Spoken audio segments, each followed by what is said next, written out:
Muito bom. Você quer que compartilhe depois, ou Gustavo, naquele esqueminha de sempre lá? Quero sim. Tá, joia, então. Por favor.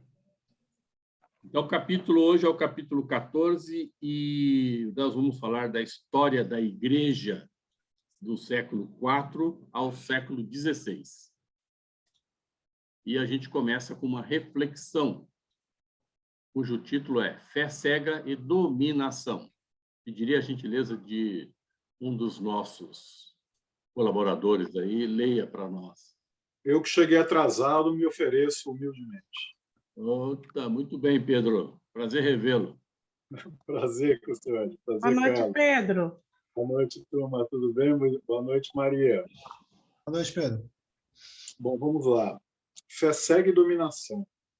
A razão é uma ferramenta que Deus disponibilizou ao homem para se precaver dos perigos camuflados e sutis que encontra em sua caminhada existencial. Quando se dá crédito a algo em que a razão é cerceada, podemos estar assinando a nossa submissão e subjugação. O homem utiliza como ferramenta de domínio o medo e as crenças daqueles a quem quer submeter. Estariam as religiões que pregam a admissão de certos dogmas submetendo o profitente ao seu domínio e controle? Então, eu acredito que esta reflexão ela tem uma continuidade da nossa conversa até agora, né? Quando a gente está falando em fé cega, é claro, dentro do meio religioso, mas essa fé cega também se estende a outros meios, né? Outros modos de pensar. Eu posso ser dominado não só pela religião, mas pela sociedade em si, ou por pessoas, ou por grupos que, através do cerceamento ou do domínio através de medos e crenças, que não precisa ser crença religiosa, qualquer outro tipo de crença, fazem de nós submissos, se a gente não tomar cuidado em usar a razão. E a pergunta embaixo, é claro que estamos falando da religião, porque estamos falando de igreja. Estariam as religiões que pregam a admissão de certos dogmas, submetendo o profitente ao domínio e controle? E aí podemos conversar um pouquinho a respeito disso. O que vocês acham? Sim. Perfeito, professor.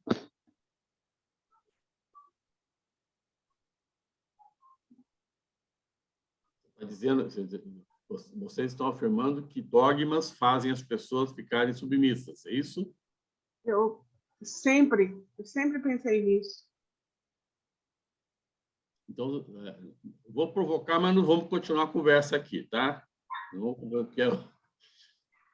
A doutrina espírita não tem dogmas? Tem ceticismo. Ceticismo, hein, Pedro? Seria... Isso que é provocação. O que eu acho que é interessante, né? A gente frequenta diversos centros aí, fazendo exposição, e a gente vê... Eu acredito que o espiritismo não tem essa ideia, mas algumas pessoas dentro dele acabam tornando algumas coisas meio que dogma. Não sei se vocês concordam comigo. Por exemplo? Por exemplo, né, que a gente brinca lá, o papapasse, né, que acaba transformando aquela necessidade de tomar um passe numa questão de vida ou morte. Poxa, eu vou no centro, eu preciso tomar um passe, sabe? É aquela coisa... um dogma, né? Criar um dogma em cima de uma coisa que, na verdade, é outra. Por isso que eu disse, a instituição ela não quer criar aquilo como um dogma, mas muito para o profitente, muitas vezes, ele acaba transformando aquilo em um dogma. Não, Podemos separar um pouquinho as medidas aqui para a gente entender. Existem ritos, né, rituais, existem dogmas. Nem sempre um rito é um dogma. Né? Dogma é alguma coisa que você não consegue comprovar de alguma forma, você não consegue... alguém disse que isto é verdade e você acredita nessa verdade sem ter condições de prova. Só para brincar, qual é o maior dogma da doutrina espírita? Reencarnação. Reencarnação, justamente. Reencarnação. E a gente bate forte na reencarnação dentro do espiritismo, dentro da doutrina. Nós acreditamos fielmente na reencarnação. E as pessoas que chegam e duvidam disto, nós dizemos, você não pode ser espírita, porque o espírita tem que acreditar na reencarnação, senão você não pode ser espírita. Mas, e aí, como acho que alguém disse aí, acho que é o Pedro, né? Mas a doutrina não tem essa ideia de domínio. Não mesmo. Né? Acredito fielmente que a ideia de domínio de rebanho por um dogma como este não é a ideia de fazer domínio de grupo, mas nós não podemos deixar de saber que isto é um dogma. Pode ou não submeter como diz a palavra bonita aqui, o profitente, mas é um dogma. Temos que ter ciência que é um dogma. A reencarnação você pode até conseguir explicar pela lógica, pela forma de enxergar as coisas, mas como provar a reencarnação? Não tem como. Não tem como. Ela Você pode ter testemunhos, né? Existem indícios, né? Existem casos sugestivos, mas não existe uma prova cabal ainda, né? No meio científico. Exatamente. Não tem. Enquanto isso, ele é um dogma e pronto, né? A gente tem que ter essa ciência dentro de nós, e quando alguém querer discutir com você, você tem que ter ciente que isso é um dogma, e que ela pode acreditar por reflexão, por razão só, não por prova científica ou qualquer outro tipo de prova.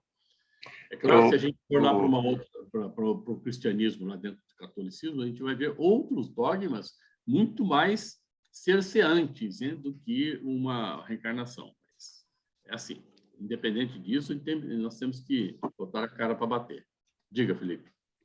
Eu lembro de um amigo que ele definia o espiritismo mais uma doutrina cristã que acredita em reencarnação. Só isso.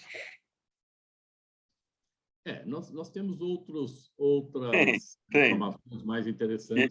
E isso vem em suas consequências, né? Daí. Claro. Mas eu diria assim, o grande diferencial da doutrina espírita é a reencarnação. Ela alivia muito a nossa carga aqui, né? Muito bom. Vejo que essas reflexões são boas para a gente pensar nelas sábado e domingo, né? Segunda-feira, não. Segunda-feira é de trabalhar. Não dá para fazer reflexão segunda-feira. Vamos lá, introdução. Eu leio a introdução, que ela é curtinha, e alguém vai ler o nascimento do cristianismo do século I, perfeito? Este capítulo tem por finalidade fazer um retrospecto histórico do nascimento da Igreja Católica, seu desenvolvimento e seu apogeu, até surgir fortes oposições aos comportamentos dos seus mandatários. Então, vamos fazer uma viagem aí nesse capítulo aqui, do século IV ao século XVI. E aqui começamos, então, ele vai falar um pouquinho antes, né? Século I, do nascimento do cristianismo. Agora sim, eu peço... Vou ler, professor. Vamos lá, Maria. Nascimento do cristianismo, século I. Da crucificação de Jesus ao Pentecostes, os discípulos se mantiveram reunidos e o mestre aparece materializado 8 vezes, até o fenômeno da ascensão. A partir de então, os discípulos iniciam tarefa evangelizadora. Alguns ficam em Jerusalém e outros se deslocam para as diferentes regiões do império e fora dele. Além destes, Paulo, o convertido de Damasco, tem um papel fundamental. Essa saída dos discípulos faz com que eles se dirijam às comunidades judaicas dentro e fora da Palestina, convertendo ao cristianismo muito deles. Paulo e outros apóstolos se dirigem aos povos gentios, não judeus, principalmente os gregos, os povos da Ásia Menor e os da capital do Império Romano. Neste período, segunda metade do século I, surgem os primeiros escritos que se tornarão base do Novo Testamento. Muito bom, muito bom. Então, aqui a gente tem que lembrar, dá para a gente já fazer uma reflexão nesse texto com relação aos discípulos, né, que viveram efetivamente com Jesus, na época em que ele esteve aqui, inclusive fala de Paulo, mas nós vamos lembrar que todos os escritos do Evangelho que se deu aqui nesse século I, se deu na segunda metade do século. E, em outras palavras, depois de 50 anos da saída de Jesus aqui do plano terrestre. Portanto, esse é um cuidado que a gente tem que ter quando a gente lê o Evangelho palavra por palavra e tenta interpretar as palavras ditas pelos evangelistas.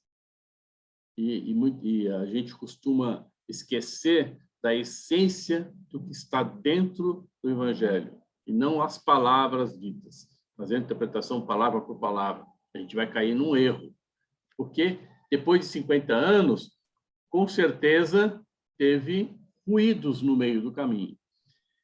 E por mais ruídos que tenha tido na época, a essência do que Jesus quis passar para nós, na época que ele esteve aqui, depois de 50 anos, a essência permaneceu, mas não exatamente com as palavras que foi dita na época em que ele passou, né?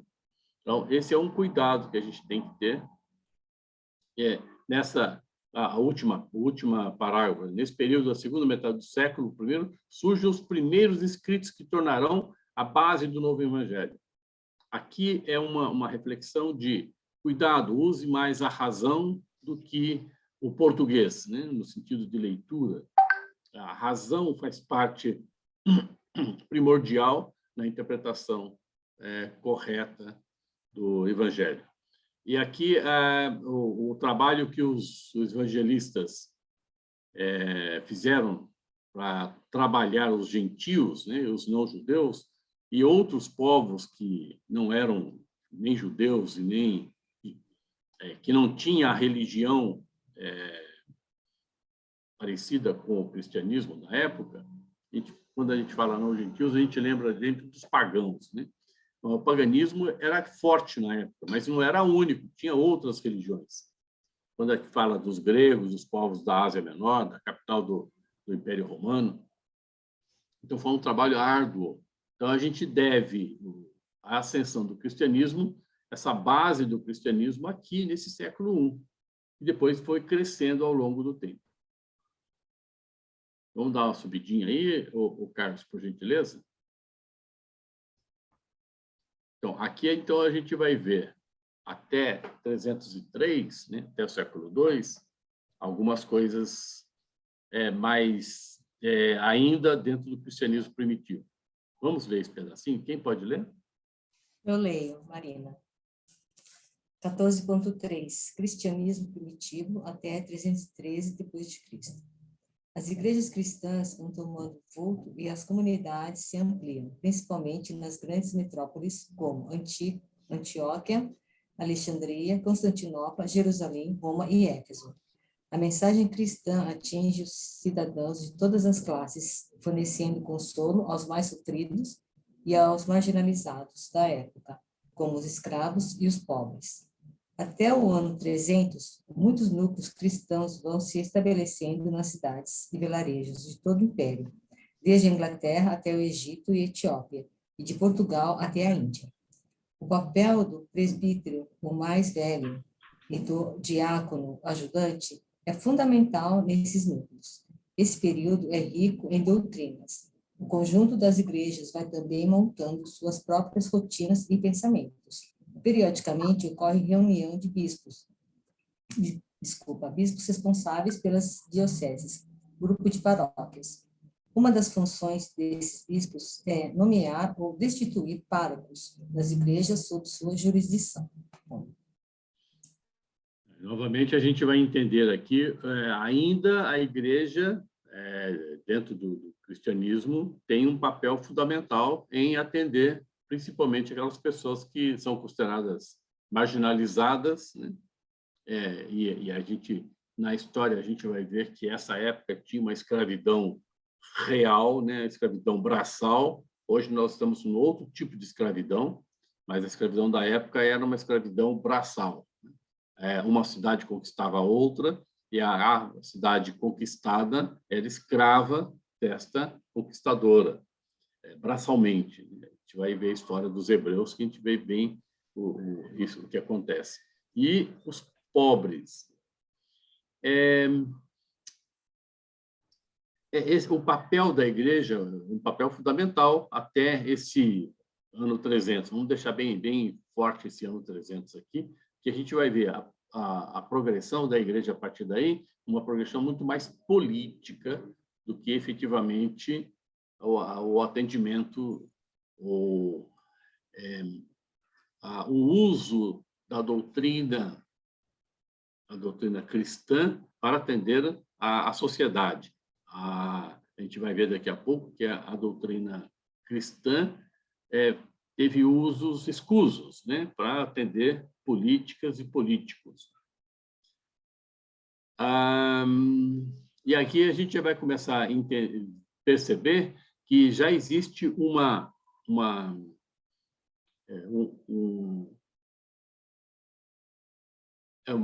como diz, uma organização da igreja, né, de hierarquia, que hoje permanece.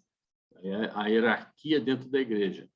Então, a gente vai ver aqui os bispos. Eu começo aqui, e os bispos são aqueles que controlam a sua diocese. E as dioceses são grupos de paróquias que são controladas por um padre. E o padre tem lá as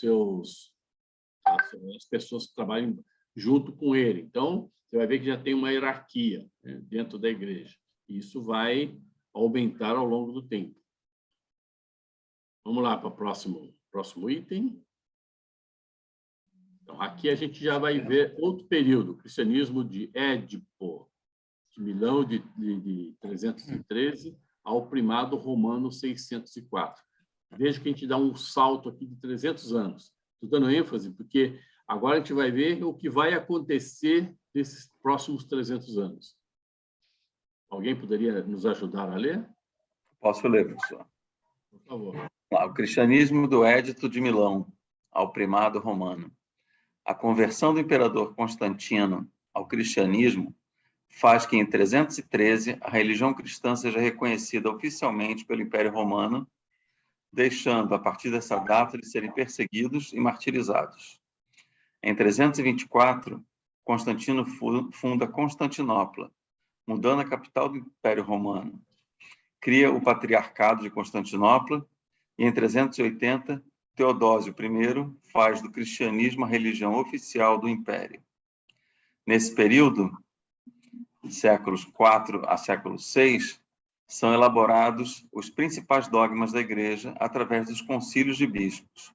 Em 384, Jerônimo cria a Vulgata Latina, reunindo todos os escritos considerados genuínos num só livro, a Bíblia Sagrada. No início do século V, Agostinho formula as bases da teologia cristã, dando força à hierarquia eclesiástica. Finalmente, em meados do século V, ocorrem as invasões bárbaras e o Império Romano do Ocidente cai em 453. Esse intervalo aí é muito interessante. Houve um reboliço aí histórico, né? Que a gente vê, houve um ciclo importante da gente analisar. Aqui a gente vai ver a conversão do Império Constantino ao cristianismo. Quando acontece isso, a gente já vai perceber aqui que se o imperador ele se converte ao cristianismo, o que acontece com seus súditos? Claro que todos vão se converter ao cristianismo. Isto tem um lado político muito importante, claro, para o imperador. E a gente vai ver aqui, a partir disto, todos os cristãos deixam de ser perseguidos, porque eles são amparados pelo imperador. O imperador, ele agora, além de ele se tornar um cristão, ele abraça todos os cristãos dentro do seu império. Em seguida, lá em 380, veja, a diferença é pequena, nós estamos falando aqui de 67 anos na frente, Teodósio faz o cristianismo a religião oficial do império, o que é mais pesado ainda, né? Quando acontece esse tipo de coisa, o que acontece? Quem está dentro do reino tem que ser cristão. Quem não é cristão é perseguido. Então, a perseguição altera, sai do cristão para os outros. Ou seja, o cristianismo sai de perseguido para perseguidor. Nesse momento, há uma inversão de valores aqui. Porque todo o império agora é de uma religião oficial. E tentaram fazer isso no Brasil, né? Alguns anos atrás aí. No período do século IV ao século VI, ele diz que foi elaborado principais dogmas. Novamente, volto aqui a gente falar de dogmas. O que é fazer criação de dogmas? Através dos concílios de bispo. Determinar que a fé cristã esteja calcado em determinados conceitos que não podem ser comprovados. Isso é uma forma de submeter as pessoas àquilo. Quem não concorda com aquilo não é cristão. Então, o cristão, para ser cristão, precisa aderir a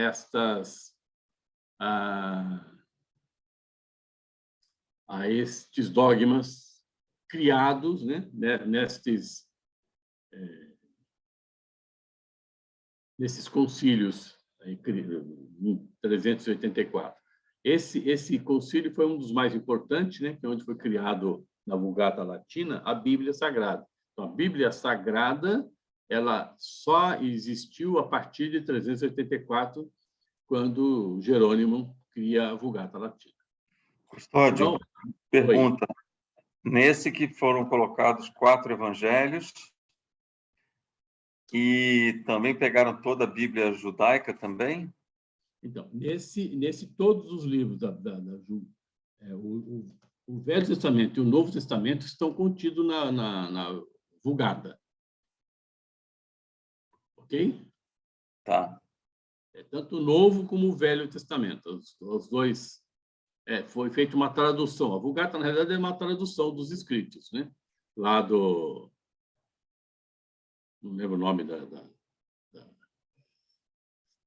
linguagem primitiva, mas tudo foi transcrito para o latim da época. E aqui a gente vai ver um pouquinho mais, no século V, já o nosso conhecido Agostinho, que formula as bases da teologia cristã, dando força à hierarquia eclesiástica. Então, Agostinho, temos que lembrar que ele veio de uma outra religião. Ele veio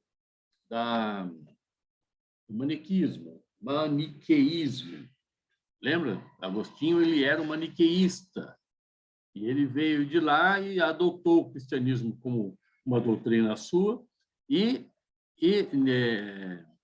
com seus estudos, ele conseguiu formular as bases da teologia cristã, e ele que deu essa força na hierarquia eclesiástica. Ou seja, essa hierarquia é uma hierarquia de obediência pura, e é até hoje, né?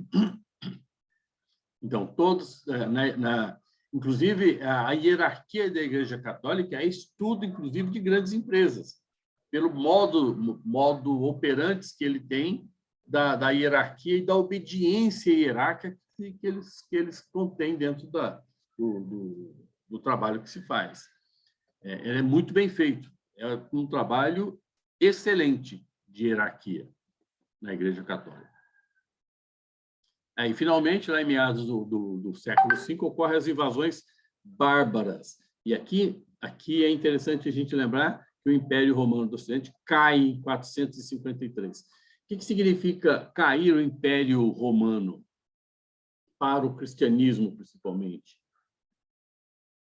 O Império Romano era o império mais forte que dominava todo o contexto, né? Todas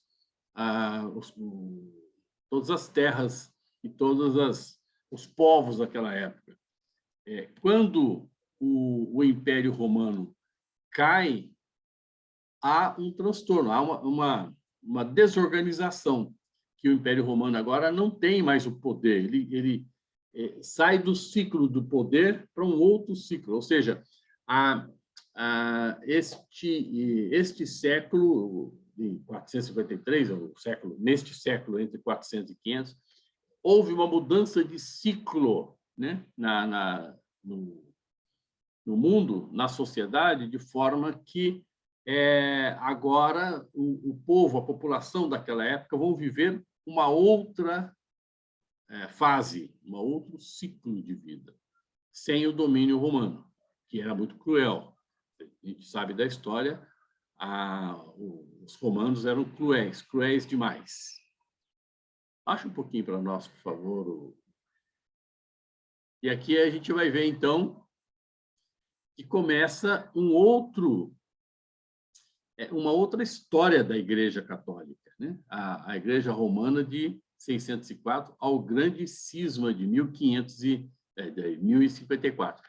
Veja que agora nós estamos falando de 600 anos, pouco mais de 400 anos de diferença aqui, entre 600 e 1000. Então, são 400 anos aí de história, onde vai dar uma mudança dentro da Igreja Romana total. E aí, o grande cisma em 1054, que a gente vai ver o que é daqui a pouco. Vamos ler esse trechinho? Alguém poderia me ajudar aí? Maria já foi, Marina já foi, Felipe já foi. Você já leu? Volta. Eu posso ler, Custódio. Pode, por favor. Igreja Romana de 604 ao grande cisma, 1054. Em 607, o Papa Bonifácio III, em breve mandato de 10 meses, consegue abrandar o violento e repugnante imperador Focas, conseguindo que pudesse, a fim controvérsia com o patriarca da Constantinopla, e declarasse no edito a ser igreja da Romana, a primeira de todas as igrejas, tendo a primazia sobre as demais, inclusive a de Constantinopla. Estava tudo selado ao futuro do catolicismo. O bispo de Roma tinha ascendência sobre os demais bispos. Em 1632, nasce o islamismo com Maomé, e, seguido por um ritmo expansionista, toma Jerusalém em 1637. Na igreja cristã... 637, não é 1000. Nas igrejas cristãs do Oriente, a doutrina nestoriana e maniqueísta se estabelece. Nesse período, houve também uma criação do Estado do Pontifício, provocando grandes conflitos contra a igreja. Os imperadores e príncipes do Sacro Império Romano Germânico se defrontaram constantemente contra os papas, surge um período de grandes abusos papais no sentido de ampliação na ampliação do poder. Legal. Então, aqui,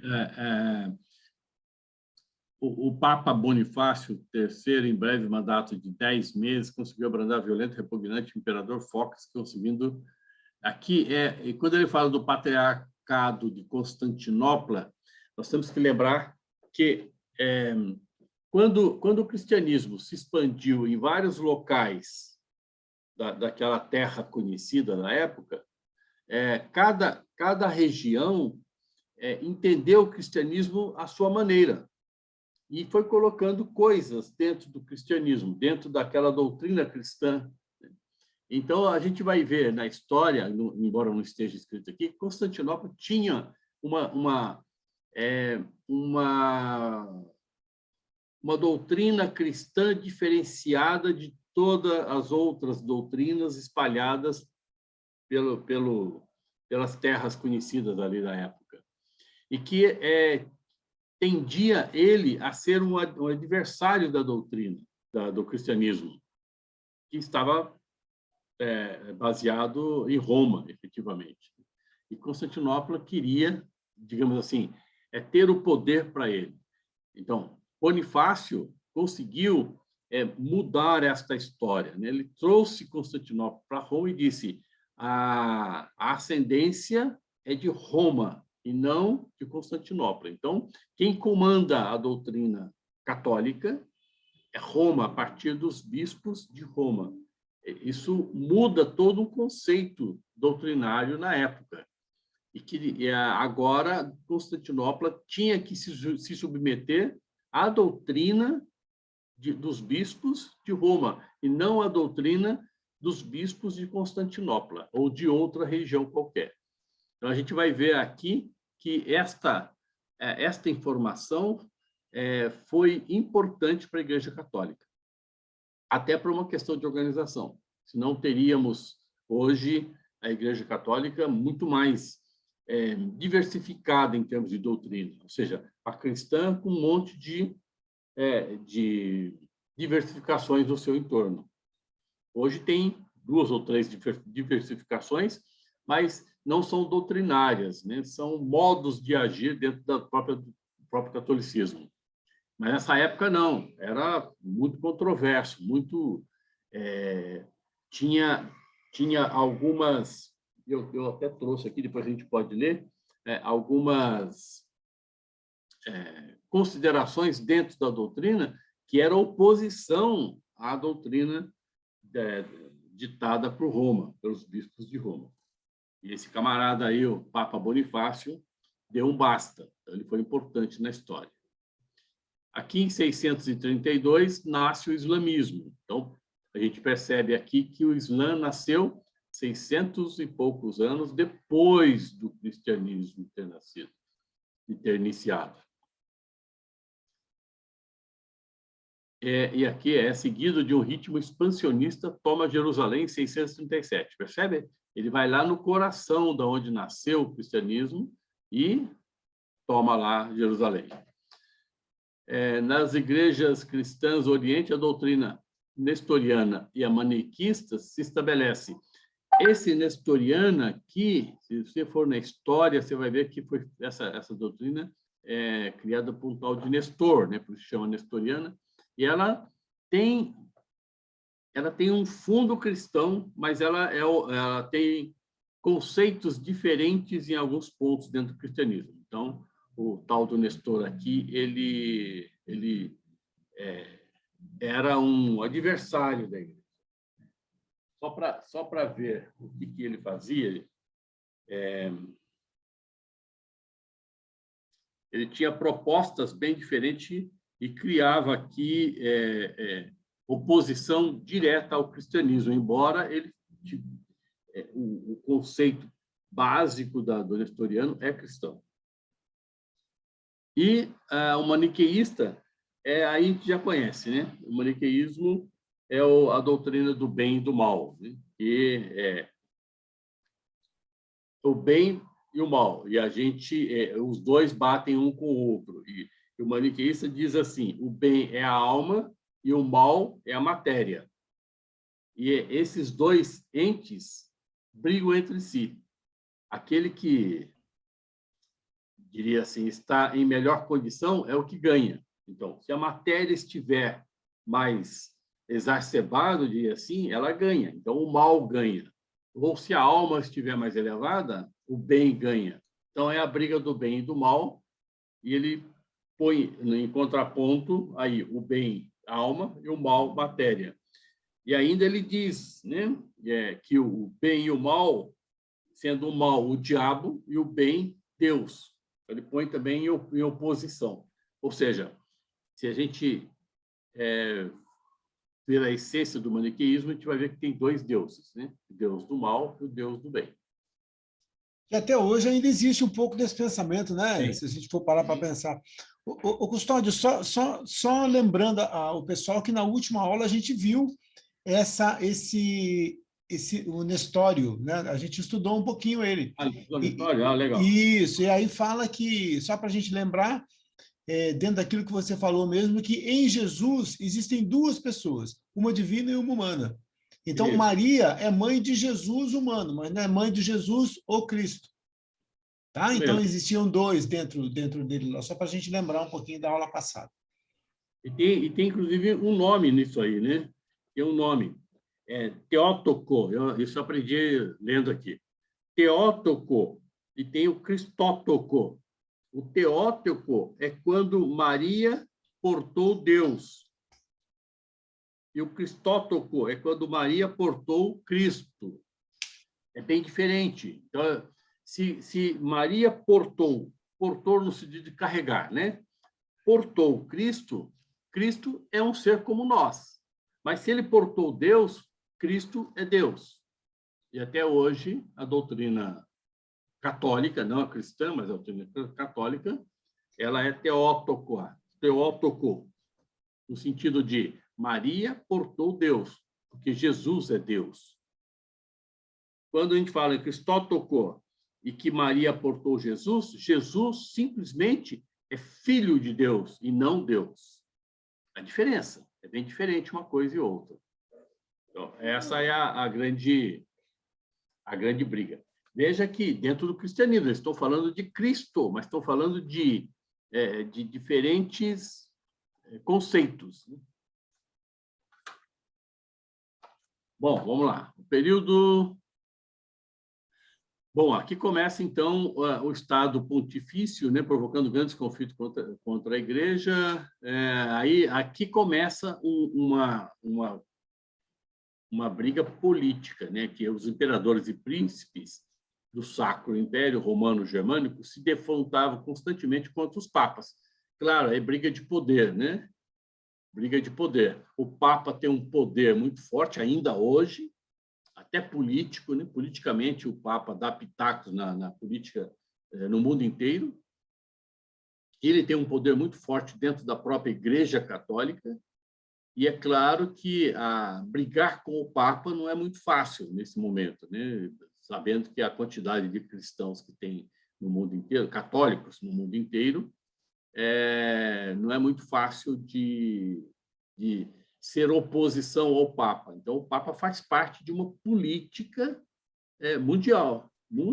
Ele está preso aí na política em todos os cantos do mundo, né, do planeta. Mas, nessa época, já tinha, estamos falando aqui dos anos 600 e pancada aqui, né, no século VI, no século entre 600 e 700, por aí, tem esse conflito muito forte aqui entre os papas e os imperadores e os príncipes da época. Vamos ler um pedacinho?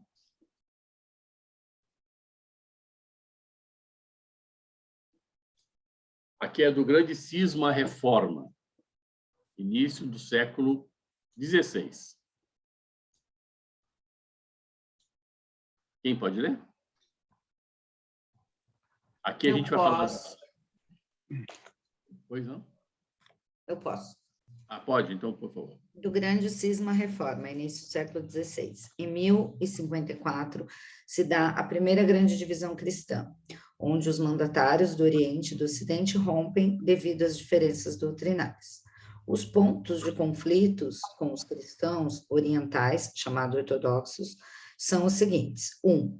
Não aceitam a supremacia do bispo de Roma. 2. Reconhecem somente os 7 primeiros concílios. 3. Não existe obrigação do celibato por parte dos sacerdotes e bispos. 4. Rejeição da existência do purgatório e outras.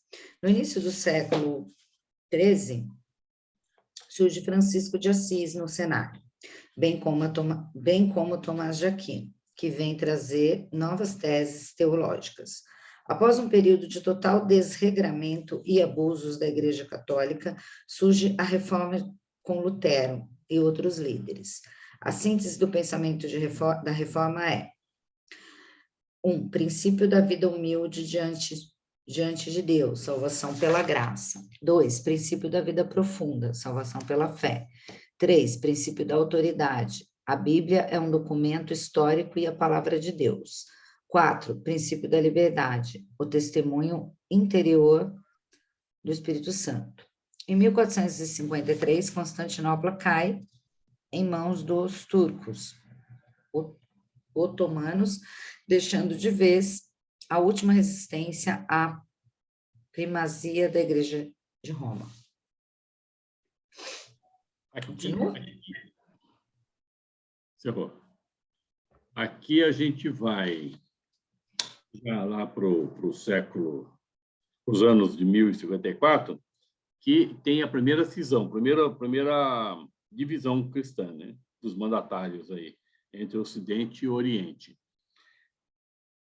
É interessante, aqui, essa cisão se dá pelos seguintes itens, né?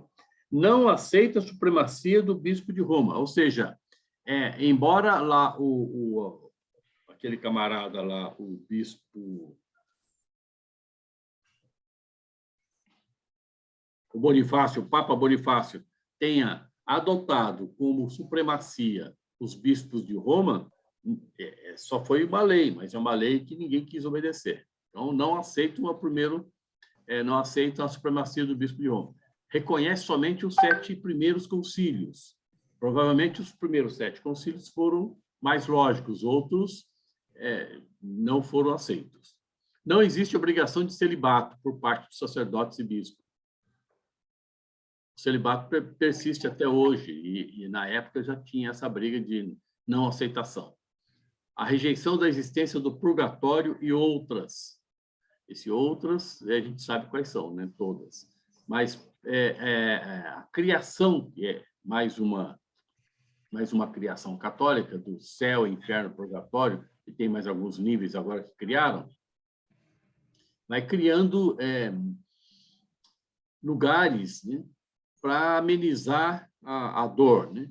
Ou seja, se você é perdoado, você vai para o céu, mas se você não for, você vai para o inferno. Mas agora tem o purgatório, que ele fica entre... Eu tô terminando um bolo aqui que a mulher vem buscar. Daqui a pouco eu te chamo, tá bom?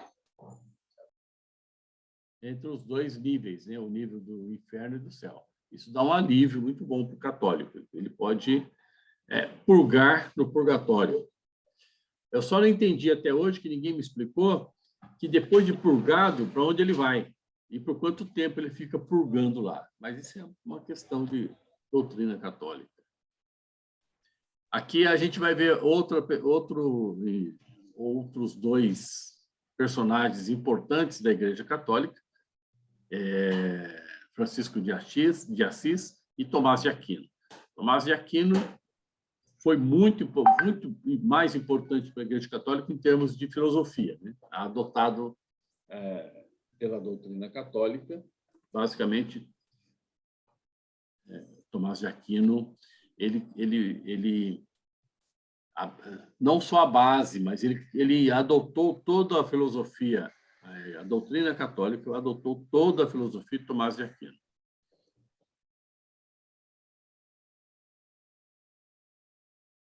E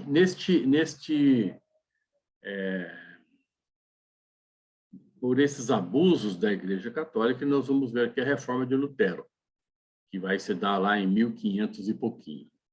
Mas é interessante a gente ler embaixo aqui a síntese do pensamento da reforma, né? Que isso é muito, muito interessante. Essa síntese diz assim: princípio da vida humilde diante de Deus, salvação pela graça. Né? Ou seja, somente Deus tem a possibilidade de te dar a graça para salvar. Você se salva pela graça de Deus. Ou o princípio da vida profunda, salvação pela fé. Ou seja, você também consegue ter um princípio de vida profunda se você tiver fé.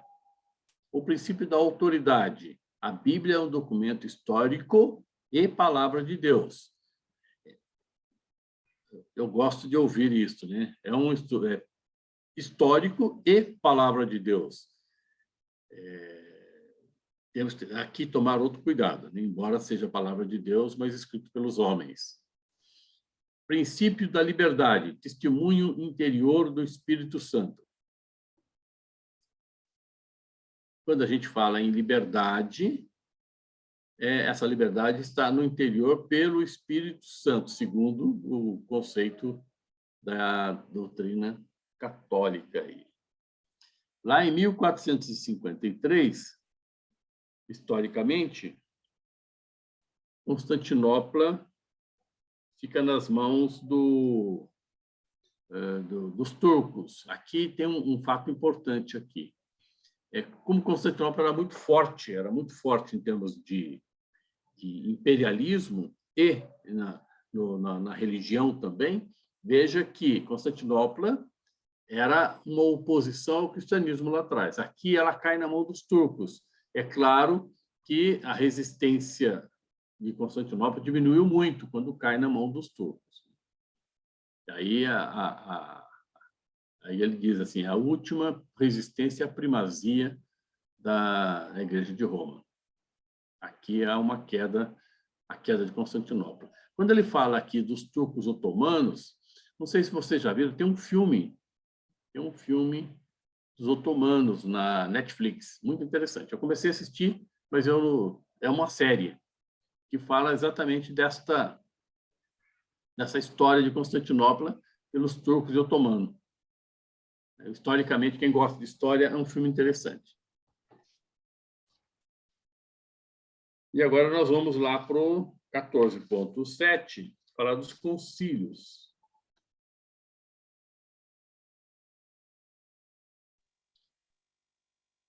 Aqui, se vocês me permitirem, eu quero ler, porque eu vou dar ênfase somente aos pontos mais importantes dos concílios.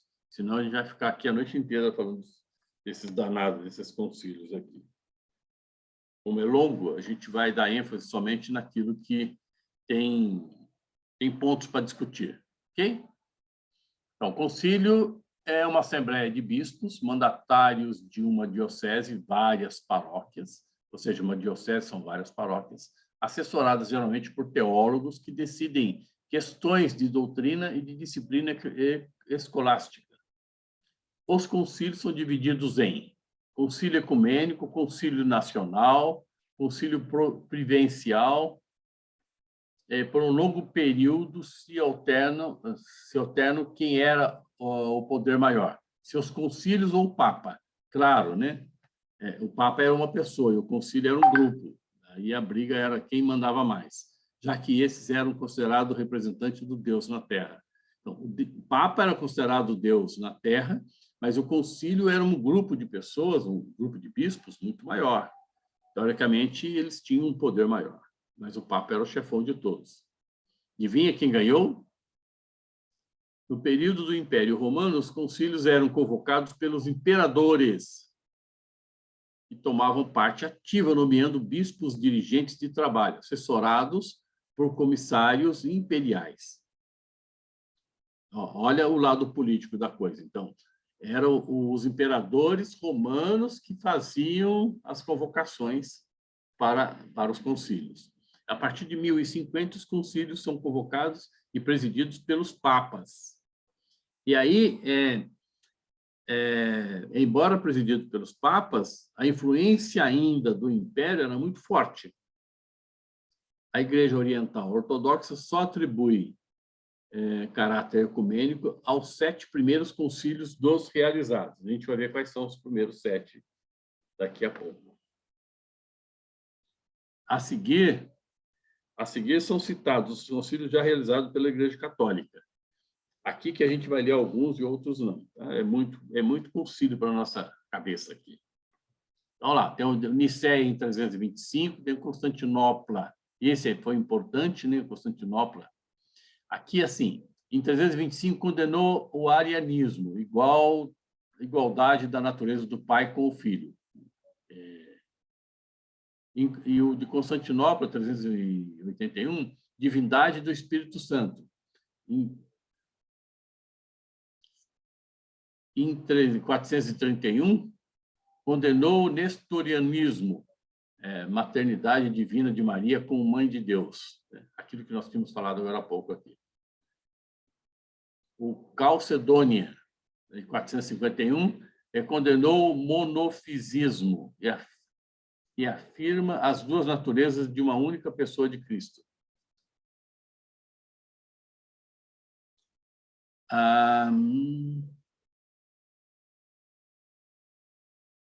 Constantinopla II, 553, condenou a doutrina de Orígenes, a pré-existência da alma. Então, aqui começa a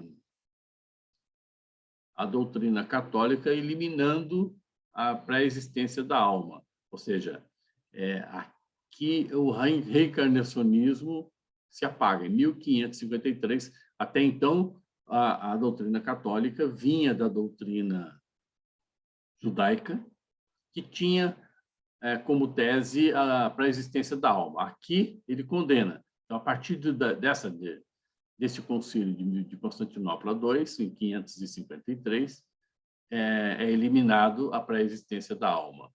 Então, a alma é uma só e ela vai lá ficar sentada num cantinho esperando o juízo final.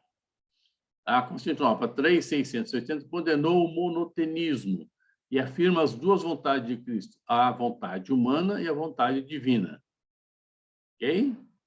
Então, nesse caso, Jesus tem as duas pessoas, as duas personagens, a personagem humana e a personagem divina. Nicéia, confirmação da veneração das imagens. Aqui começa também venerar as imagens.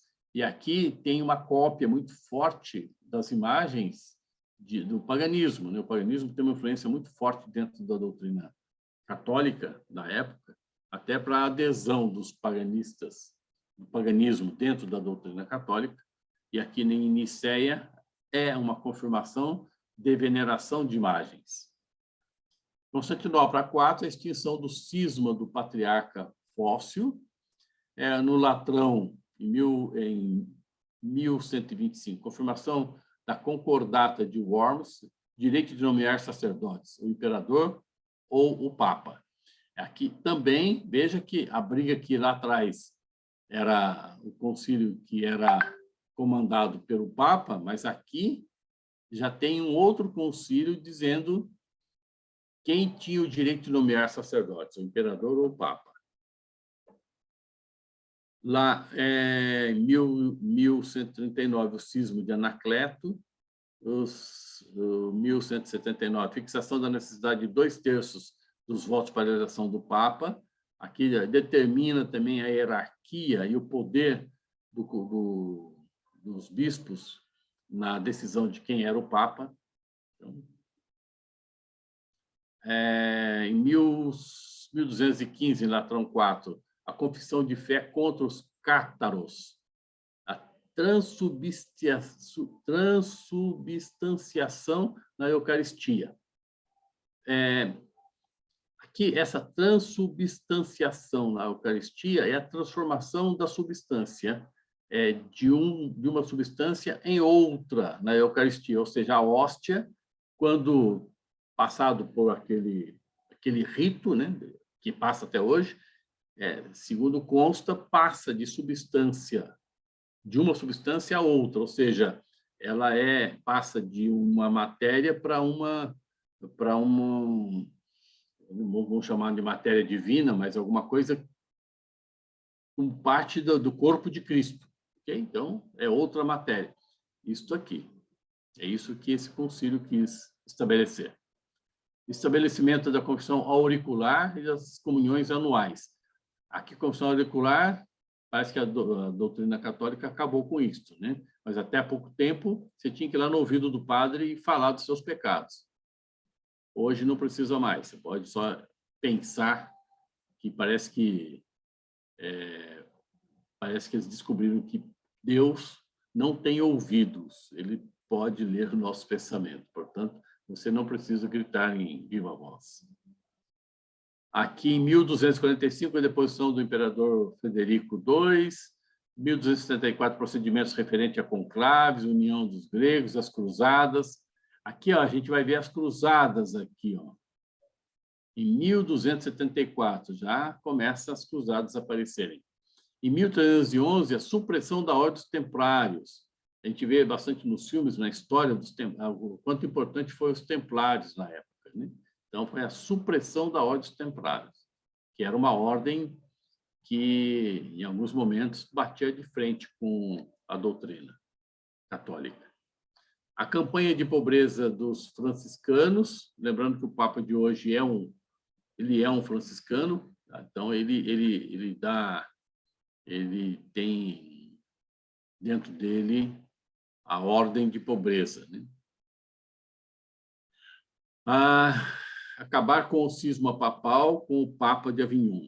Aqui é a história de que, nessa época, a França estava muito à frente no comando doutrinal dentro do catolicismo.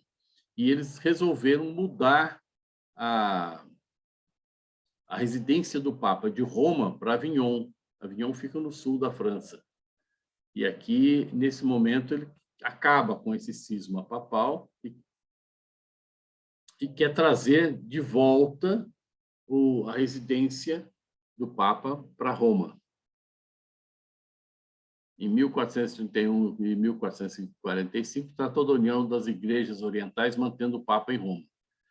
Então, aqui a tentativa de unir as igrejas orientais, mas ainda não deixando que ela tenha uma cisão, né? Trazer as igrejas orientais, mas o Papa continua como o Papa de Roma, como líder. Não abre mão. Aqui, importante, aqui, 1512 e 17, a exigência do imprimatur. Não sei se vocês se lembram, mas o imprimatur era uma solicitação que era exigida para quando você vai imprimir qualquer texto bíblico, texto religioso, tinha que ter uma autorização de uma autoridade religiosa, né? Uma autoridade dentro da igreja. Sem isso, você não podia fazer qualquer tipo de impressão. Esse termo chamado imprimatur. Aqui, em 1545, reafirmação da autoridade da igreja e promoção do contra-reforma, ou seja, batendo de frente contra aqueles que estavam contra a reforma. Nada de reforma, mantém como está. Em 1870, decretou a infabilidade papal. Aqui começa a história da infabilidade papal. Ou seja, o que o Papa fala é verdade. Não se contesta as palavras do Papa, porque ele tem um telefone que não é vermelho, me parece que é cor-de-rosa ou verde, não sei. Ele fala direto com Deus. Então, o que ele diz aqui é palavras de Deus. Isso chama infabilidade. E o último concílio que teve foi em 62, mudanças radicais nos procedimentos da igreja. Realmente foi algumas mudanças bem radicais que deu uma mexida aí nos meios religiosos dentro do catolicismo. Tá, eu acho que daqui a pouco a gente vai ter um outro concílio aí. Está por perto de aparecer um concílio. Já estamos aí há 40, 50, 70 anos sem concílio. Ok, vamos ver lá a Inquisição, então. Esses concílios foram importantes. Custódio, só uma Oi. pergunta rápida. Vamos lá. Cada concílio, cada determinação cada concílio virou um dogma? Nem sempre virava dogma, né? Às vezes era uma mudança. Em alguns momentos, sim, você percebe que virou dogma, mas em alguns momentos era apenas determinação de direção para a igreja. Então, o Papa, a infalibilidade do Papa, eu não posso considerar isso um dogma. Eu posso considerar isso uma determinação. Entendeu? Quando ele fala em mudanças radicais no procedimento, não é dogma, é mudança no procedimento da igreja. Mas quando ele fala, por exemplo... A infalibilidade papal não é um dogma, então? É considerado dogma, mas é uma determinação para os catolicistas, para os católicos, né? Ou seja, o que o Papa diz, você não contradiz. É uma determinação. Ok. É um dogma, mas é um dogma que você pode... do Papa para baixo, eu não consigo comprovar. Eu consigo comprovar. Do Papa para cima, eu não consigo provar. Ou seja, que ele é a palavra de Deus, eu não sei. Alguém disse que é. Mas quando ele diz para baixo que os outros católicos têm que obedecer, isto eu consigo dizer isso pela minha razão, se está dentro ou não, né, da minha lógica. Mas para cima eu não consigo. Ele é a ligação de Deus para com a humanidade.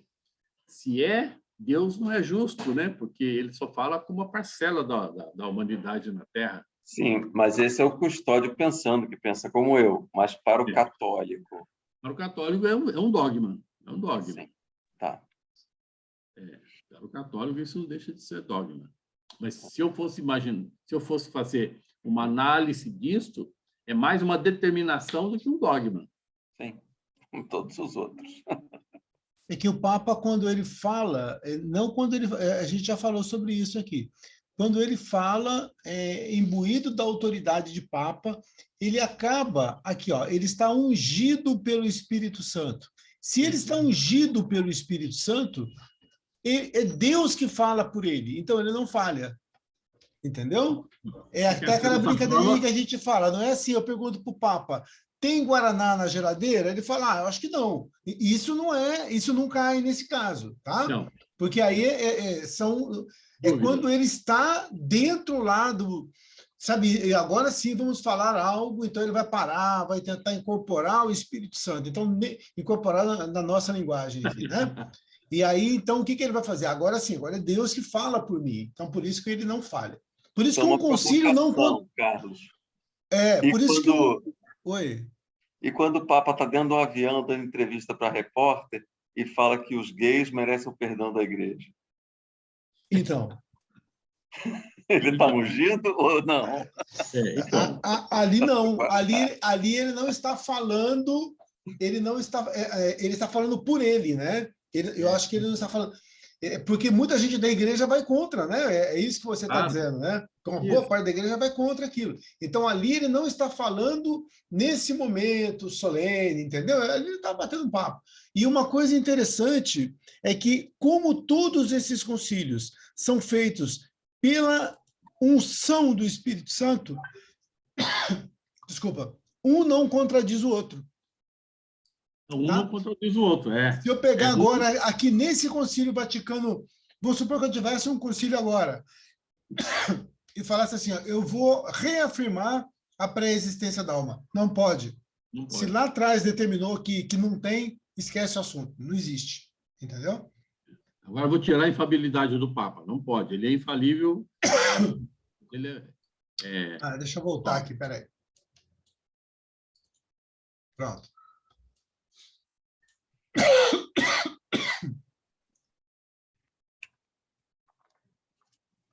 Eu fui fechar o microfone porque eu estava tossindo, eu voltei para outra página. Beleza. Não adiantou nada, nós ouvimos tudo que você tossiu. Só não entendemos. A gente só sabe que os vírus não vêm para cá, ainda bem, né? Ainda bem que ele não passa aqui pelo Não Zoom. passa pelo fiozinho. Fiz uma lambança aqui. Não tem problema. Vamos lá. É a Inquisição, o Tribunal do Santo Ofício. Aqui é a parte dura do catolicismo. Quem pode ler? Eu posso. Acho que eu estou... A multiplicação das heresias populares a partir do século XII levou os papas a combatê-las. Inocêncio III, 1200, aplicou o processo inquisitório contra os albigenses. Gregório IX, em 1230, confiou a perseguição das heresias a tribunais inquisitores dominicanos. Foi também sob o papado de Alexandre IV que os dominicianos obtiveram competência exclusiva do domínio inquisitorial. O Concílio de Viena regulamentou a colaboração dos inquisitores com os juízes ordinários. O processo inquisitório não previa defesa e, por vezes, o inquirido era torturado para falar o que sabia. Das penas constava a morte em fogueira, prisão perpétua, prisão temporária, degredo e confisco de bens. A Inquisição teve atuação em toda a Europa cristã, com exceção da Inglaterra. E foi utilizada até o século XVI. Nos séculos XV e XVI, em Portugal e na Espanha, os judeus também foram alvos da Inquisição. O auge desse processo foi na Espanha, com o Tribunal do Santo Ofício, instituído com o aval dos reis católicos Fernando e Isabel. Neste período, destacava-se o papel do mais importante inquisitor, Torquemada. Em Portugal, o número de sentenciados apurado oficialmente até 1732 era de 23.068, dos quais 1.452 condenados à morte. As perseguições começaram com caráter religioso, no sentido de combater as heresias, mas com o passar do tempo, ela se tornou um instrumento de domínio e de amedronta por parte dos poderosos. Adquiriu caráter político e preconceituoso, perseguindo opositores políticos, não cristãos, feiticeiros e todos que se mostravam contrários à doutrina da Igreja. O medo se instalou por muito tempo nesse período. Ele não cita a Holanda, mas eu não sei se a Holanda teve também Inquisição, né? Porque muitos fugiram para lá. É que, na verdade, o meandro da doutrina católica estava aqui, né? Espanha, Portugal, França, esse pedaço aqui, a própria Itália, né? A Holanda tinha também. A gente vê nos filmes que o pessoal fugia muito para a Holanda, mas não deixou de ser perseguido lá também. A perseguição menor, né? Por isso talvez não é citado aqui no livro. Mas aqui é a parte negra da doutrina católica, né? E a gente vê realmente a fusão forte, muito forte aqui, da doutrina católica com a política, com a politicagem da época. Para que os inquisitores, né, aqui, bem dito aqui, o Concílio de Viena regulamentou a colaboração dos inquisitores com os juízes ordinários. Ou seja, o cara tinha o poder de mandar matar, mandar recolher, mandar tirar os bens. O cara tinha um poder total sobre qualquer pessoa que ele determinasse que era um herege. E herege, bastava que ele mencionasse alguma coisa que não tivesse em contraponto à doutrina católica, não cristã, a doutrina católica. Se ele tivesse alguma coisa no contraponto, ele já era herege, e como herege, ele ia para um tribunal. E esse tribunal tinha um cara, a gente vê alguns filmes que aparecem aí históricos, filmes históricos, que é um cara, um inquisitor que era chamado lá para vir aqui, e ele ouvia o cara, interpretava do jeito que ele queria e tomava as decisões sozinho em cima do pobre, do herege. E não tinha argumento, né? Não tinha como comprovação contrária. Ele determinava e pronto. Era assim. Essa é uma parte bem negra da fase aí da doutrina católica.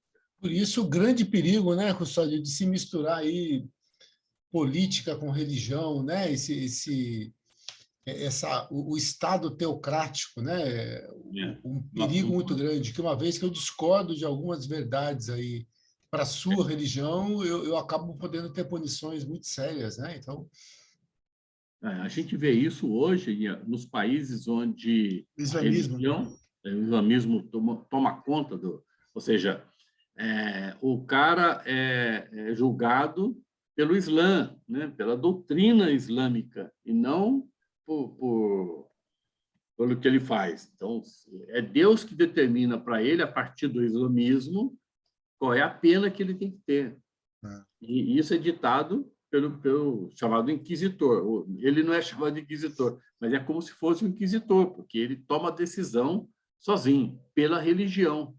Então, pela religião é determinado uma série de regras que a população tem que seguir, quer queira ou quer não queira. Quem não quer é inquisitado. E você não tem nem o direito de não ser, né? Eu não... Eu imagino, eu não sei se o Felipe ou se você já foi lá para aqueles lados do Irã, para esses cantos aí, mas nem tem vontade. Felipe talvez, eu não. E você nem pode não ser outra coisa, né? Você tem que. Não pode.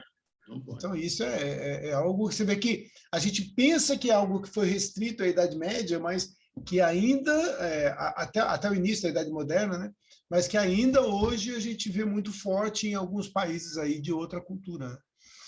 Tinha muitos amigos do Irã, lá na Grécia, pessoas que tinham mais condição e que fugiam do regime dos ayatolás mesmo.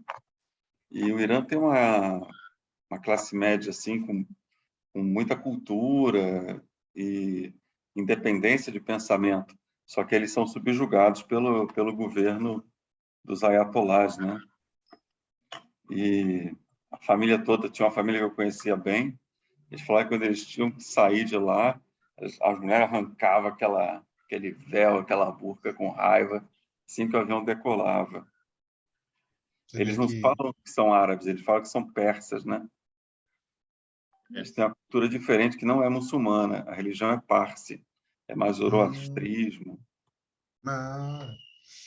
Mas tem que ser meio escondido, né? Não pode ser, não é algo... Não pode demonstrar.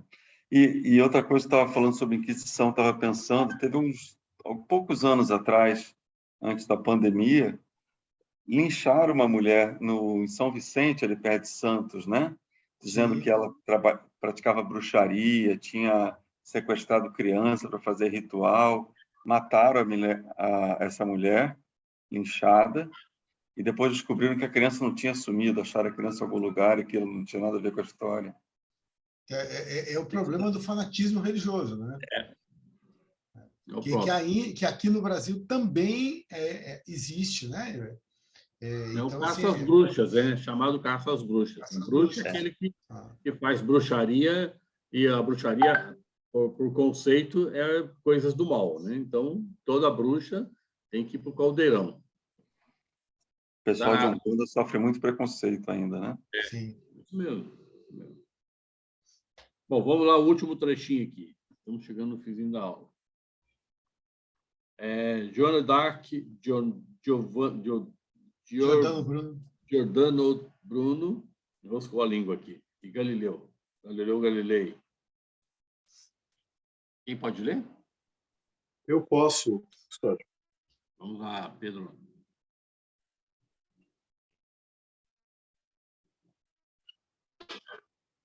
E acho que falhou aí o Pedro. Da violência praticada contra indivíduos. Opa, tá me ouvindo? Começa de novo, Pedro. Falhou. Vai de novo, por favor. Tá. Vou tirar o vídeo aqui, que a internet está meio... Estes personagens são exemplos marcantes da violência praticada contra indivíduos, apresentando-se como a defesa da divindade, de bons costumes e da religião. O pano de fundo, porém, é o poder, o domínio, o preconceito e todo tipo de ameaça ao poder religioso constituído em nome de Deus. Joana d'Arc, 1412 a 1431, devido à sua sensibilidade a Vozes e a Visões, foi acusada de herege aos 18 anos de idade. Em 1450, o processo foi reaberto e ela foi declarada inocente através de um ato solene. Em 1909, foi beatificada e em 1920 canonizada.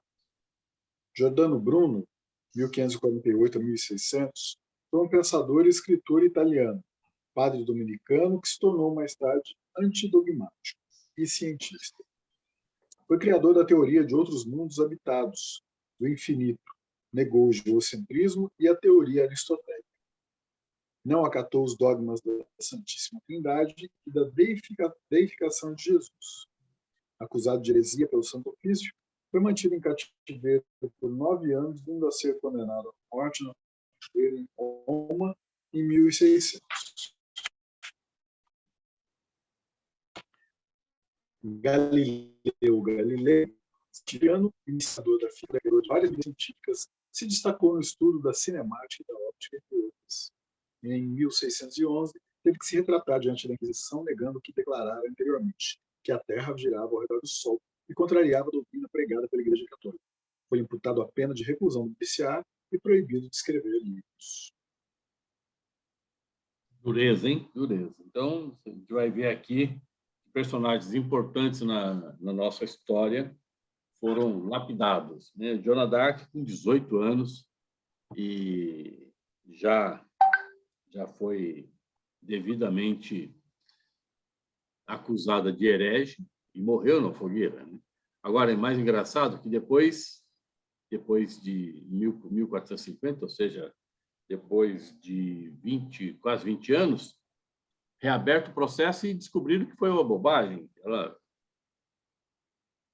Ela foi declarada inocente, não adiantou nada ser declarada, já não está mais presente. E depois beatificado pela própria igreja e canonizada pela própria igreja que a condenou lá como herege, contradição da igreja. Giordano Bruno também, né?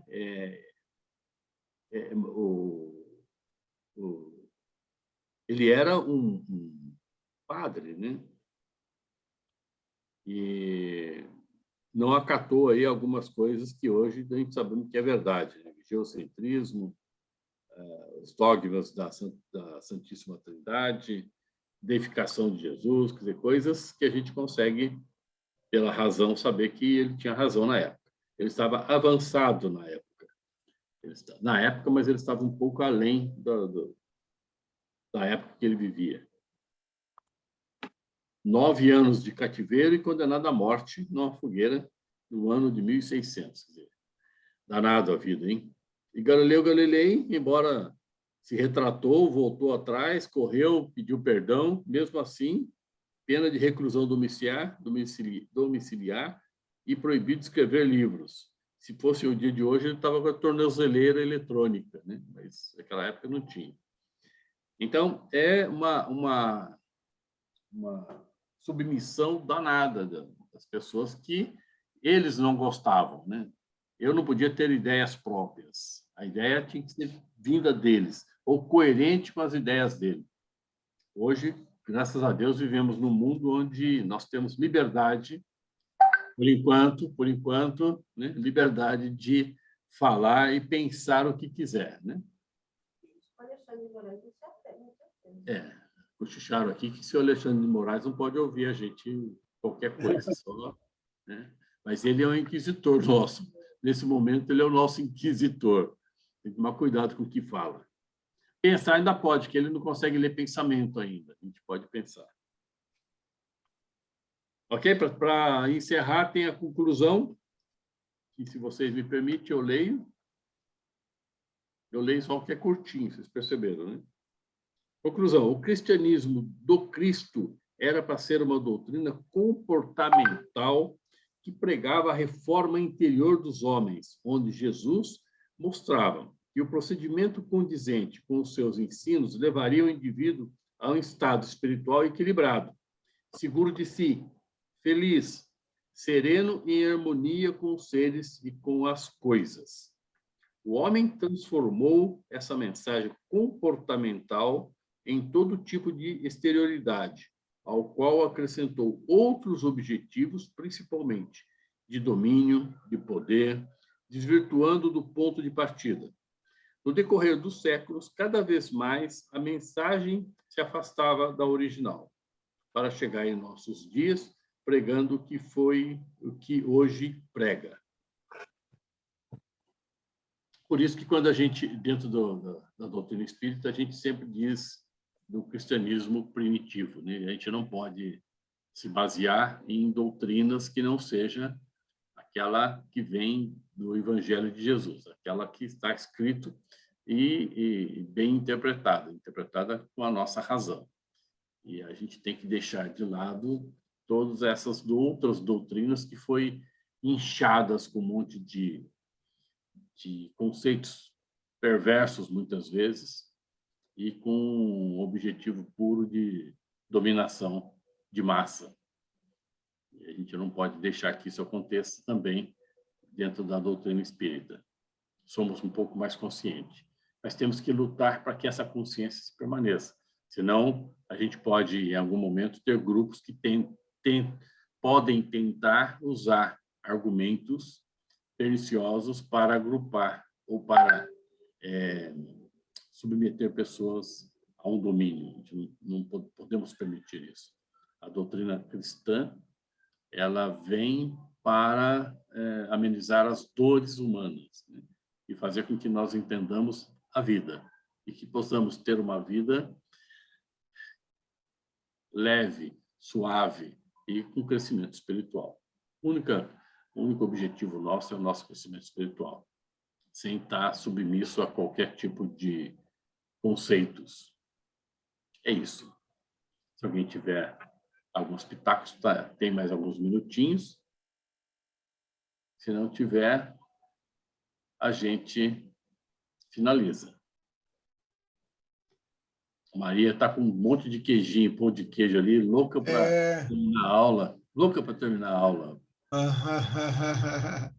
Você estava comendo pãozinho lá, né, Maria? Estava comendo um pãozinho de queijo. Já Beleza. comi, meu filho me deu só 3, já comi. Mas deve estar o forno deve estar cheio lá ainda, Maria. Então, eu vou ter que ir lá então, na hora que acabar a aula. Semana que vem a gente entra nas nossas últimas 10 aulas. Vamos falar de Lutero e a Reforma Protestante. E você vê como a gente vai aprendendo, né, bastante coisas sobre como nós chegamos até aqui, né? Como que a gente veio parar onde nós estamos, né? Obrigado, Custódio. Foi muito bom. Espero que tenha sido bom para vocês também. Essas aulas históricas, às vezes, elas meio chatas, né? Porque, mas a história é importante para a gente entender exatamente o que você falou, Carlos. Como é que nós chegamos aqui, a importância da história para que ela tenha chegado aqui. A importância do catolicismo dentro do cristianismo é que ela conseguiu estender o cristianismo até hoje. Mesmo com todos os pequenos defeitos encravados nela, ela ainda continua sendo, digamos, o ponto alto do cristianismo no mundo. Então, a gente tem que dar mão à palmatória no sentido, valeu a pena, mesmo com todos os defeitos. Você vê uma coisa que eu acho assim, super importante, né? Quando você pega, por exemplo, aquela parte da reforma, você entender, por exemplo, como que um evangélico vê a vida. Ele fala da salvação pela graça, entendeu? Ele fala da salvação pela fé, e que a Bíblia é a palavra de Deus, entendeu? Então, essas coisas, para nós que não estamos dentro desse universo, muitas vezes você fala, poxa, mas a Bíblia foi escrita por homens. E eu tenho uma pessoa muito próxima de mim, que é muito evangélica, que um dia ela falou, mas está tão simples fazer as coisas, é só ler a Bíblia, está tudo lá na Bíblia, entendeu? Então, assim, para eles isso é muito fácil, né? E para quem está fora é muito difícil. Então, quando você chega para um evangélico que fala em reforma íntima, ele ri de você, ele fala, mas você não é capaz de se transformar. Quem te transforma é a graça de Deus, é o Espírito Santo que move você. né? Então, assim, e eu só consigo ter um negócio chamado alteridade, que é entender e conviver com o outro à medida que eu sei como ele pensa. Claro, isso mesmo. Né?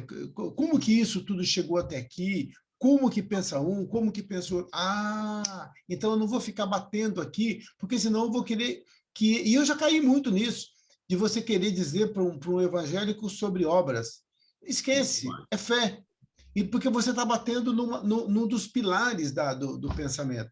E muitas vezes ele também não sabe te explicar isso. Ele só sabe que ele acredita naquilo. E então cabe a gente também entender para ter menos confronto. Então, o que vocês vão observar? Quanto mais conhecimento a gente tiver nesse assunto, menos confronto nós vamos ter. Engraçado, você fez me lembrar, Carlos, um tempo atrás eu estava vendo um pastor, mas não é um pastorzinho, um pastor de igreja medíocre, não. É um pastor dessas igrejas reformadas, das poderosas. E o cara é um grande pensador, porque eu vi a palestra do cara, o cara é muito bom lendo a Bíblia, evidentemente. É um estudioso da Bíblia. E ele fez uma crítica, estava falando críticas quando nós, dentro do Espiritismo, falamos fora da caridade não há salvação. Ele fez uma explicação que os espíritas pensam dessa forma, ele falando para o público dele, fora da caridade não há salvação. E ele explicando como é que funciona. Ele disse assim, os espíritas acreditam que você precisa fazer caridade para você atingir a sua salvação. E, segundo eles, a salvação está no crescimento espiritual. Ele fez certinho. Ele explicou certinho tudo isso. E depois ele disse, aí ele falou assim, vocês percebem que isso está errado? Falou para o público dele, dentro da igreja. Eu falei, e agora, o que ele vai falar? Isso é uma bobagem. Ninguém se salva fazendo caridade. A caridade é inútil.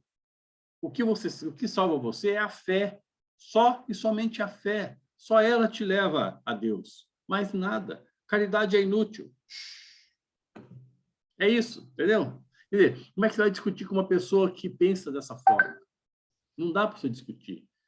Mesmo que seja inútil a caridade, ele não podia ter falado isso, porque a caridade ele ajuda as pessoas, ele auxilia o outro, mesmo que isso não salve a ele, como ser espiritual. Mas ele disse isso claramente para o público dele, é bobagem fazer caridade. A fé... Mas se você faz caridade, sobra menos dinheiro para pagar dízimo. Entendeu? E para dar oferta. Essa é a verdade. Entendeu? Alguém pode cobrar a caridade da igreja também. Pode cobrar. Exatamente. Então, assim, por que eu estou falando isso? Porque tudo tem algo por trás, entendeu? E eu já perguntei assim, por exemplo, mas vem cá, em vez de eu pagar dízimo, eu não posso fazer algo pelo próximo? Eu falo, não, você pode fazer pelo próximo e deve fazer pelo próximo, mas caridade é caridade, dízimo é dízimo. O dízimo é bíblico. Está lá na Bíblia, Malaquias 3,10, que você tem que dar a parte para a igreja. Então, mas se eu misturo as coisas, é o que você falou, Felipe, agora eu posso cobrar isso da igreja e eu arrebento a teologia da prosperidade, que é uma característica das igrejas neopentecostais, não é das reformadas, não é do Lutero isso, é das neopentecostais, de Edir Macedo para cá, 1980 para cá, entendeu? Isso surgiu lá dos Estados Unidos com Billy Graham, com esse pessoal, eles trouxeram para cá teologia da prosperidade. Se eu estou bem, é porque Deus está comigo. Então, se você é pobre e está precisando de caridade, é porque você não tem fé. Entendeu? Fé. Então, é problema teu. Mas esse assunto a gente vai falar ainda sobre ele nas outras aulas. Beleza. Tem bastante conversa para isso. Tem bastante assunto. E tentar discutir com essa gente é falta de caridade também. Falta de caridade. Você não se salva. Essa caridade não te salva. Essa realmente não... São maneiras diferentes de ver o mundo. E o que vai realmente salvar, eu penso que é a evolução, na visão espírita. Nem é a caridade é consequência da evolução. A caridade é assim, à medida que eu evoluo, eu entendo que eu não posso comer o lanche sozinho. Entendeu? Eu vou entender que eu não posso comer todo o pãozinho de queijo. Se tem alguém com fome do meu lado, eu posso dividir o pãozinho de queijo. Entendeu? Nada pessoal, Maria. Nada pessoal. Entendeu? Então, à medida que eu evoluir, eu entendo que eu tenho que ter compaixão com o outro, que o outro também erra. Né? Então, só que o computador não passa vírus nem pão de queijo.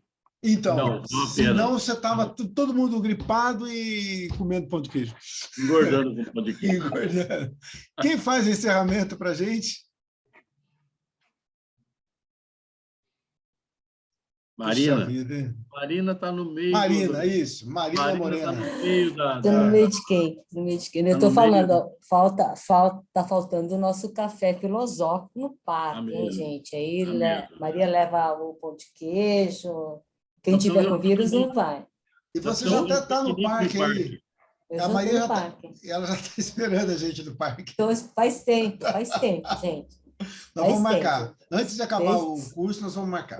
Ó, gente, café da manhã eu posso quase todo dia, viu? Estou livre de manhã. Tá bom. Tá bom? Então, vou fechar aqui, tá? Senão eu fico com vergonha, tá? Então, vamos agradecer aos professores, né? Professor Custódio, que fez essa explicação para a gente, o professor Carlos, e a todos os nossos colegas, aos mentores espirituais, aos nossos anjos da guarda, ao mentor do curso, agradecendo toda a espiritualidade amiga que esteve com a gente e que nos traz, né, muito conhecimento para o nosso crescimento, né? E que tenhamos uma boa noite de sono, que também a gente vai estudar, né, durante esse sono físico, mas a nossa alma, nosso espírito vai estar estudando, né? Obrigada, pessoal. Boa noite a todos, um ótimo final de semana, até a próxima. Gente, obrigado, bom final de semana. Obrigado, Custódio. Esperamos você sempre aí. Bom final de semana, gente. Obrigado. Tchau, tchau. Tchau, gente. Até mais. Tchau, Ana. Pessoal,